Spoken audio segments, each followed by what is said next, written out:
എല്ലാവർക്കും നമസ്കാരം. എന്റർടൈൻമെന്റ് കീഴിലേക്ക് എല്ലാവർക്കും സ്വാഗതം. എന്റർടൈൻമെന്റ് കീഴിലെ ഇക്കിരി അപ്ഡേറ്റ്സ് ആണ്. ഒരുപാട് അപ്ഡേറ്റ്സ് ഉണ്ട് കേട്ടോ. അതായത് നമ്മുടെ ലാലേട്ടൻ്റെ വരാനിരിക്കുന്ന സിനിമകളുടെ അപ്ഡേറ്റ്സുകളാണ്. അതായത് ലാലേട്ടൻ്റെ വരാനിരിക്കുന്ന ചിത്രങ്ങൾ ഏതാണെന്നുള്ളതല്ല കേട്ടോ നോക്കുന്നത്. വരാനിരിക്കുന്ന സിനിമകളെ കുറിച്ച് കൂടുതലായിട്ടുള്ള കുറച്ച് കാര്യങ്ങൾ വന്നിട്ടുണ്ട്. അതിനെക്കുറിച്ചാണ് പറയാൻ പോകുന്നത്. അപ്ഡേറ്റ്സ് യെസ്, ഏതൊക്കെയാണ്? First one Empuraan. തീർച്ചയായിട്ടും 2025 റിലീസ് 25 തന്നെ ആയിരിക്കും ഏറ്റവും കൂടുതൽ പ്രതീക്ഷയോടെ കാത്തിരിക്കുന്ന, അല്ലെങ്കിൽ തന്നെ മലയാളത്തിന്റെ ഏറ്റവും പ്രതീക്ഷയുള്ള ഒരു സിനിമ, ഏറ്റവും വലിയൊരു സിനിമ. സിനിമയുടെ ഷൂട്ട് നമ്മൾ കഴിഞ്ഞ ദിവസങ്ങളിലൊക്കെ പറഞ്ഞ പോലെ ഫെബ്രുവരി 27 USA തുടങ്ങുകയാണ്. 15 ദിവസത്തെ ഷെഡ്യൂളാണ്. അതിനുശേഷം നേരെ ചെന്നൈയിലേക്ക് എത്തും. ചെന്നൈയിലാണ് പിന്നെ മാർച്ച് പകുതി മുതൽ മാർച്ച് ലാസ്റ്റ് വരെ ചെന്നൈയിൽ ഷൂട്ട്.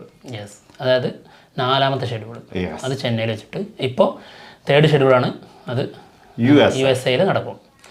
ഓക്കെ, എന്തായാലും USA ഷെഡ്യൂളില് നമ്മുടെ ഇന്ദ്രജിത്ത് ടോവിനോ ഒക്കെ ജോയിൻ ചെയ്യുന്നുള്ളതാണ് കേൾക്കുന്നത്.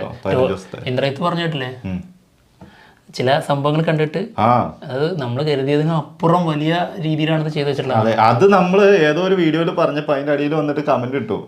അത് ഇതിനെ കുറിച്ചല്ല, ആടുജീവിതത്തെ കുറിച്ചാണ്. അത് വേറെ, അത് ആടുജീവിതത്തെ കുറിച്ച് പറഞ്ഞത് വേറെ, ഇത് എമ്പുരാനെ കുറിച്ച് പറഞ്ഞത് തന്നെയാണ്.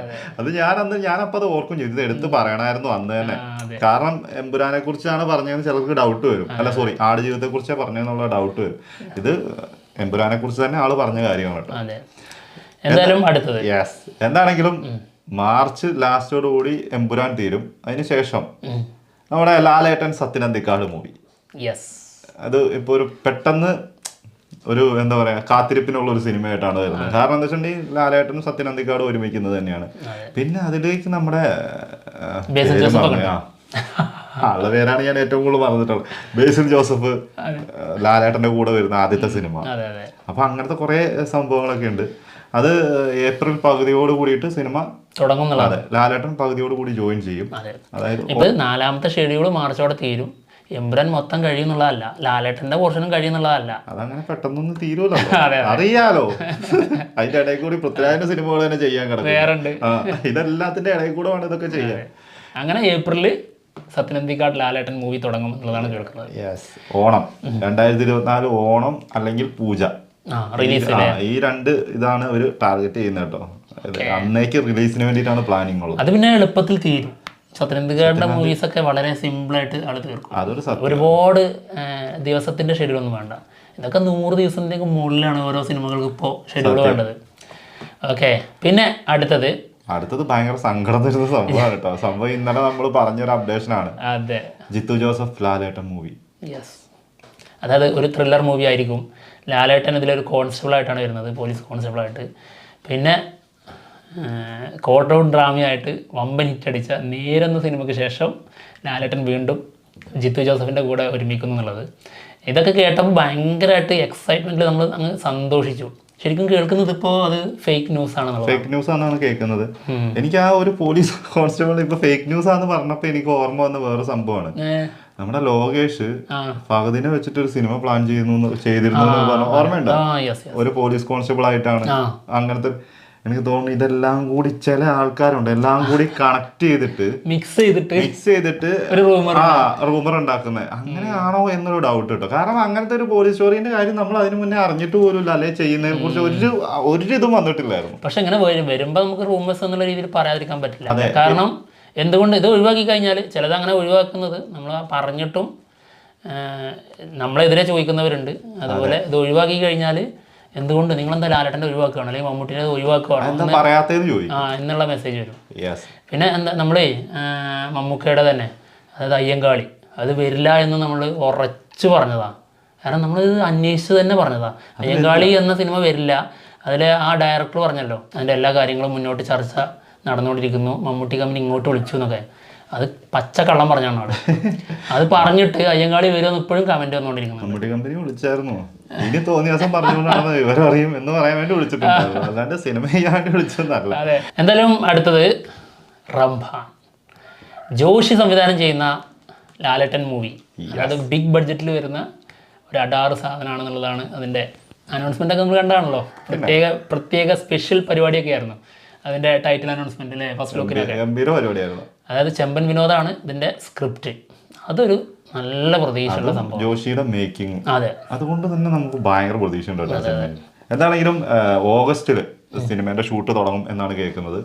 2025 റിലീസിനുള്ള പ്ലാനിങ്. അത് ഓൾറെഡി അവർ പറഞ്ഞിട്ടുണ്ടായിരുന്നു, 2025 സിനിമ റിലീസ് ചെയ്യുള്ളൂ എന്നുള്ളത് കേട്ടോ. ഇതിന് ശേഷം അടുത്ത ഒരു അഡാർ ഐറ്റം എന്ന് പറയുന്നത് ബ്ലസ്സി ലാലേട്ടൻ മൂവി. ഈ റംബാൻ സിനിമയിലെ ഒരുപാട് വലിയ താരങ്ങൾ വരുന്നു എന്നുള്ള രീതിയിലൊക്കെ റൂമേഴ്സ് വരുന്നുണ്ട്. പല താരങ്ങളെ കുറിച്ചും വെച്ച് പറഞ്ഞിരുന്നുണ്ട്. അതായത് വില്ലനായിട്ട് ഇന്ന ആള്, പിന്നെ അതുപോലെ മറ്റു മലയാളത്തിലെ വലിയ താരങ്ങൾ അതിലേക്ക് വരുന്നു എന്നുള്ളതൊക്കെ. അതൊക്കെ പിന്നീട് റൂമേഴ്സാണ്, അതായത് ഫേക്ക് ആണെന്നുള്ള രീതിയിൽ തന്നെ പുറത്ത് വന്നിട്ടുണ്ട്. കൺഫേം ആയിട്ടൊന്നുമില്ല. ഏകദേശം അത് ഓഗസ്റ്റ് റിലീസ് അല്ല ഷൂട്ട് തുടങ്ങുന്നതിന് മുന്നേ ഒക്കെ ആയിട്ടാണ് അതിന്റെ കാസ്റ്റിംഗ് ഒക്കെ പുറത്ത് വരുള്ളൂ. പറയാൻ വന്നത് ബ്ലസ്സി ലാലേട്ടൻ മൂവിയാണ്. ആടുജീവിതം റിലീസിന് ശേഷം ഒട്ടനെ ഇതിന്റെ അനൗൺസ്മെന്റ് ഉണ്ടാവും എന്നാണ് ബ്ലസ്സി തന്നെ ഒരു ഇന്റർവ്യൂലൊക്കെ പറഞ്ഞിട്ടുള്ളതാണ് കേട്ടോ. ഇത് പിന്നെ ആൾറെഡി വന്നിട്ടുണ്ടായിരുന്നു, അതായത് ലാലേട്ടൻ ബ്ലസ്സി വീണ്ടും ഒരുമിക്കുന്നു എന്നുള്ളത്. ആടുജീവിതത്തിന് ശേഷം അടുത്ത സിനിമ ലാലേട്ടന്റെ കൂടെയാണ്. ലാലേട്ടൻ ബ്ലസ്സി, ഇതിന് മുന്നേ പ്രണയം ലാസ്റ്റ് മൂവി, പിന്നെ ഭ്രമരുണ്ട്, അതതിന് മുന്നേ. അതന്നെ, എന്താണ് തന്മാത്രയുണ്ട്. അങ്ങനെ വമ്പൻ ഐറ്റംസിലൊക്കെ ബ്രില്യൻസും ഉണ്ട്, നടന്റെയും സംവിധായകന്റെയും. അതായത് നഖം വരെ അഭിനയിക്കുന്ന സാധനം ഭ്രമരത്തിലൊക്കെ ഉണ്ട്. ഈച്ചേനെ ഓടിച്ചിട്ട് ഇങ്ങനെ കിടന്നിട്ട് ഒരു സീനുണ്ടല്ലോ, മരിച്ചു കിടക്കുന്നതിന്റെ അവിടെ പോയി. അത് പറയലേ, ചാടും. അതൊക്കെയാണ് തന്മയത്തിലുള്ള സാധനം. അത് പറഞ്ഞ അതൊക്കെയായിരുന്നു ലാലേട്ടൻ. അത് ഇപ്പത്തെ ഇങ്ങനെ ന്യൂജൻ പിള്ളേരോട് പറഞ്ഞിട്ട് കാര്യമില്ല, അങ്ങനെ പറയണം. ലാലേട്ടൻ എന്തായിരുന്നു എന്ന് അറിയണമെങ്കിൽ നമ്മൾ ഇങ്ങനെ പറഞ്ഞിട്ട് കാര്യമില്ല. ഇപ്പൊ കുറച്ച് മോശം സമയമാണെങ്കിലും ഇനി വരാൻ പോകുന്ന സിനിമകളിലൂടെ അതിനൊരു മാറ്റം ഉണ്ടാവും തന്നെയാണ് നമ്മൾ കരുതുന്നത് കേട്ടോ. എന്തായാലും ഉറപ്പായിട്ടും നമ്മൾ എന്തുകൊണ്ടാണ് ജീത്തു ജോസഫ് സിനിമ വരുന്നുണ്ടെന്ന് പറയുമ്പോൾ ഭയങ്കര സന്തോഷമായിരുന്നു. കാരണം മിനിമം ഗ്യാരണ്ടി ആയിരിക്കും ആ സിനിമയൊക്കെ. ഇപ്പം എമ്പുരാനാണെങ്കിലും നമുക്ക് അതിനെക്കുറിച്ച് ഒരു എന്താ പറയാ, അത് എങ്ങനെയായിരിക്കും നമുക്ക് ഒരു വിശ്വാസമുണ്ട്. കാരണം ലൂസിഫർ എന്നൊരു അഡാർ സാധനം അവിടെ എടുത്ത് വെച്ചു. തീർച്ചയായിട്ടും. അപ്പൊ ഭയങ്കര മാസീവായിട്ട് വേറെ ലെവലില് അവതരിപ്പിക്കണമെങ്കിൽ അതെന്തായാലും ആൾക്ക് പറ്റും. കാരണം ഓരോ ഫ്രെയിമുകൾ എടുത്ത് നോക്കിയാൽ മതി ലാലേട്ടനെ ആ രീതിയിൽ. അത് ബ്ലറായിട്ടുള്ള ഒരു ഷോട്ട് പോലും ചില എലമെന്റ്സ് വെച്ചിട്ട് ബ്ലറായിട്ട് ആള് ബാക്കിലൂടെ നടന്നു പോകുന്നതിന്റെ പോലും സ്ക്രീൻ പ്രസൻസ് വ്യക്തമായി ഓരോ ഫ്രെയിമിലും ഓരോന്നിലും എങ്ങനെയാണ് ഫാൻ ബോയ് എന്നുള്ളത് അതിൽ തെളിയിച്ചു തന്നത്. കാരണം അതിനൊരു കഴിവാണ്. അത് അങ്ങനെ വന്നാൽ പോലും അതിന്റെ ഒരു പ്രസൻസ് എന്നൊക്കെ പറഞ്ഞ ഭയങ്കരമായിരുന്നു. അപ്പൊ അങ്ങനെ ചെയ്യുന്ന ആളാണ് പൃഥ്വിരാജ്. ഇനിയിപ്പോ ബ്ലസ്സിയിലേക്ക് വന്നിട്ടുണ്ടെങ്കിൽ നമുക്കറിയാം തന്മാത്ര ഈ 3-4 സിനിമകൾ പോലും എടുത്താൽ മതി. ഇത് തിയേറ്ററിലേക്ക് വമ്പൻ ഹിറ്റാകോ അതൊന്നല്ല നമ്മൾ അതിൽ നിന്ന് നോക്കുന്നത്. അതായത് ബ്ലസ്സിന്റെ കൂടെ ലാലേട്ടൻ ചേരുമ്പോൾ ലാലേട്ടന്റെ ആ ഒരു നടനുണ്ടല്ലോ ഉള്ളിൽ ഇങ്ങനെ നിൽക്കുന്ന ആ സാധനം അതങ്ങ് പുറത്തു വന്നാൽ ഇപ്പൊ പതുങ്ങിയിരിക്കുന്ന സാധനം അത് പുറത്തോട്ട് വരാനുണ്ട്. അത് ബ്ലസ്സിന്റെ കൂടെ വരുമ്പോൾ സാധ്യത ഉണ്ട്. ഇനി ഇതിനും ശേഷം ഇനി നമുക്ക് പറയാനുള്ളത്, നമ്മളൊക്കെ നിന്നുപോയോ അല്ലെങ്കിൽ നിന്നോ എന്ന് കരുതിയിരുന്ന സിനിമയാണ് റാം. ഇതാ വീണ്ടും ഓണായിട്ടുണ്ട്. ജൂണില് സിനിമയുടെ ഷൂട്ട് തുടങ്ങും എന്നാണ് കേൾക്കുന്നത് കേട്ടോ.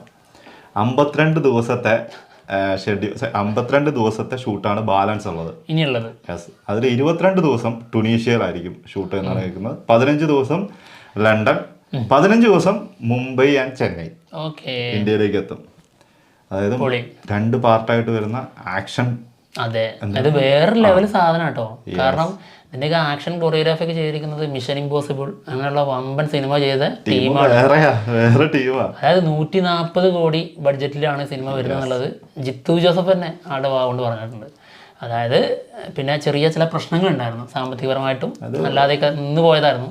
അപ്പൊ അതിലേക്ക് ഒരു പുതിയൊരു പ്രൊഡ്യൂസർ തന്നെ ആഡ് ചെയ്യുന്നുണ്ടെന്നാണ് കേൾക്കുന്നത്. പുതിയൊരാൾ വന്നിട്ടുണ്ടെന്ന് പറഞ്ഞു. അതുകൊണ്ടാണ് ഇത് ഓണായത് കേട്ടോ. അതുകൊണ്ടാണ് ഇപ്പൊ 2ാമത് ഓണായത്. മറ്റേത് അവിടെ സ്റ്റക്കായി. അത് ജിത്തു തന്നെ നേരിന്റെ ഇന്റർവ്യൂവിന്റെ സമയത്ത് പറഞ്ഞ ഇത് പ്രൊഡക്ഷൻ എന്ന് പറയുന്നത് 140 കോടിയാണ് ബഡ്ജറ്റ്. അപ്പൊ അതിലേക്ക് എത്തിപ്പെടുക. പിന്നെ വേറൊരു കാര്യം എന്ന് വെച്ചിട്ടുണ്ടെങ്കിൽ ആർട്ടിസ്റ്റുകളുടെ ഒക്കെ ഡേറ്റ് ലോക്ക് ചെയ്തിട്ടുണ്ടെന്നാണ് ജൂണിലേക്ക് കേൾക്കുന്നത്. അതും അന്ന് പറഞ്ഞിട്ടുണ്ടായിരുന്നു. ഇവരുടെയൊക്കെ ഡേറ്റും ഭയങ്കര പ്രശ്നമാണെന്ന് ആള് പറഞ്ഞിരുന്നു. അതായത് എനിക്ക് ഒരു 6 മാസത്തിന് ശേഷം ഈ സിനിമ ചെയ്യണമെങ്കിൽ ഇപ്പൊ തുടങ്ങണം. ഇപ്പൊ ശരി കറക്റ്റാ. ജനുവരി, ഫെബ്രുവരി, മാർച്ച്, ഏപ്രിൽ, മെയ്, ജൂൺ 6ാമത്തെ മാസം. അതായത് അത്രത്തോളം പണിയുണ്ട് അതെനിക്ക് തുടങ്ങണമെങ്കിൽ. എനിക്ക് തോന്നുന്നു അന്ന് തന്നെ അതിനുള്ള പണി തുടങ്ങിയിട്ടാണ് ആളവിടെ ഇന്റർവ്യൂവിൽ ഇരുന്ന് പറഞ്ഞതെന്ന് തോന്നുന്നു. 6 മാസം കറക്റ്റ് ആയിട്ട്, അല്ലെങ്കിൽ ഈ സമയത്ത് ഇതിന്റെ അനൗൺസ്മെന്റ് വരില്ലല്ലോ. എന്താണെങ്കിലും അത് ഓണായിന്ന് കേൾക്കുമ്പോൾ ഭയങ്കര ഒരു വൈബുണ്ട് കേട്ടോ. കാരണം ഒരുപാട് പ്രതീക്ഷയോടെ കാത്തിരുന്നു. നമുക്കറിയാം ശരിക്കും ഒരു വർഷം മുന്നേ 22 റിലീസ് ചെയ്യും, അല്ല 23 റിലീസ് ചെയ്യും എന്ന് പറഞ്ഞാണ് പാർട്ട് 1. അതായത് കോവിഡിന് മുൻപാണ് ഇത് തുടങ്ങുന്നത്. അപ്പൊ ഒരുപാട് വർഷങ്ങളായി. അപ്പം അന്ന് മുതലേ കാത്തിരിക്കുന്ന ഒരു സിനിമയാണ് റാം. അപ്പം അത് വീണ്ടും ഓണായിന്ന് കേൾക്കുമ്പോൾ ഭയങ്കര സന്തോഷമുണ്ട്.